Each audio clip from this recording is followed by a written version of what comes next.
আলোচনা করছিলে তোমরা? স্যার আমাদের বিষয় ওরা বলছে মোবাইল ফোন কথা বলতে করে হ্যাঁ আর আমরা বলছি মোবাইল ফোনে পড়ালেখা ক্ষতি করে না। বুঝতে পেরেছি। একদল বলছো মোবাইল ফোন পড়ালেখার ক্ষতি করে, আর একদল বলছো মোবাইল ফোন পড়ালেখার ক্ষতি করে না। আচ্ছা, তোমরা কি বিষয়টা জানতে চাও? জি। শোনো, তোমাদের চিন্তা ভাবনাটা একদম যুগ উপযোগী। কারণ এখন মোবাইল ফোন অনেকের ক্ষতি করছে, আবার অনেকে মোবাইল ফোন থেকে অনেক জ্ঞান আহরণ করছে। আসলে মোবাইল হলো একটা যন্ত্র। মোবাইল কি?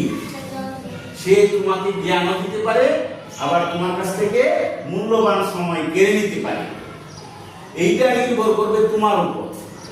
হ্যাঁ, নাটা এটা তোমার হাতে। মোবাইল ফোন তুমি চালাবে নাকি মোবাইল ফোন তোমাকে চালাবে? স্যার মোবাইল ফোন আমাকে কিভাবে চালাবে?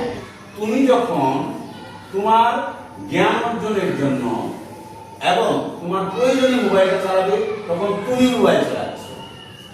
আবার মোবাইল ফোনে যখন বিভিন্ন ভিডিও এবং গেমের যে অ্যাপগুলো আছে, এগুলো যখন তোমার ঘন্টার পর ঘন্টা সময় কেড়ে নিবে তোমার কাছ থেকে, তখন মোবাইল ফোনটা তোমাকে চালাবে।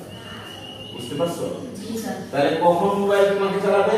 যখন আমি ঘন্টার পর ঘন্টা মোবাইল অপ্রয়োজনে দেখতে থাকি। হ্যাঁ, ভেরি গুড। যখন অপ্রয়োজনীয় ঘন্টার পর ঘন্টা তুমি মোবাইল দেখতে থাকবে, তখন মোবাইল তোমাকে চালাবে। ঠিক আছে?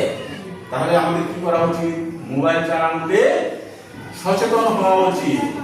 আমাদের প্রয়োজনেই যেন আমরা মোবাইলটা চালাই। আমরা যেন মোবাইলে আসক্ত হয়ে না পড়ি, ঘন্টার পর ঘন্টা যেন মোবাইল না চালাই। ঠিক আছে? তাহলেই আমাদের পড়াশোনায় ক্ষতি হবে না। বুঝতে পারছো তোমরা? ঠিক আছে, যাও।